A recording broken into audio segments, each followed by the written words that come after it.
Well, I think, this panel says that was the best speech that Donald Trump's ever given. And I think you have to say, yes, that was a very good speech by Donald Trump. But let's not lower the bar. Donald Trump in that speech was not the provocateur and bully and the campaign engine that we've seen and grown accustomed to. Instead, in that setting, he was far more restrained and sober, and he had a tremendously wonderful setting in terms of the House. But here's the reality. He wasn't attacking the press. He wasn't attacking President Obama. He wasn't going after Hillary Clinton or the intelligence agencies. Instead, here was an opportunity in which he shifted his tone. I absolutely love the way he started, although I feel as if it was a late add-on to say, it's the end of Black History Month, and I really am concerned about the hatred and division, especially as it's affecting the Jewish community in our country. But he does that add-on, and I appreciate it. I thought it was an important message to the country from the President of the United States. But then he goes on and he plays the fair card. He starts talking about this Voices project, voices of people who have been victims of immigrant crime. He starts talking about the loss of jobs and need to restart the American engine as if we haven't, in fact, restarted an engine that crashed during the recession back in '09.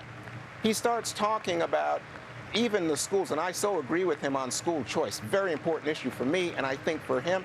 But he talks about it in such a way as to make it only affecting Black and Latinos. And I think this is a bigger issue in terms of our schools. But he did say it's the civil rights issue of our time. I thought he stole my line. Yeah. He stole my line. But I'm just saying, he painted a dark picture of us as an American people at this moment that I do not think is in keeping with the reality of the country I know and love. But when that speech ends, and the vision and the hope, and we come together in the unity, you still have a dark vision of that speech? No, I think he created a dark vision. I'm saying it was, and I agree with all of us here. I think we all are in consensus that that was the best speech we've seen Donald Trump give. But I say don't lower the bar. And the most powerful moment, Brit Hume hit it right on the head, was I think it's called Senior Chief Owens's widow. But let's not pretend that that's not a highly controversial story in which many people have reported that there was no actionable intelligence, and the father refuses to deal with Donald Trump, saying that his son's life was wasted.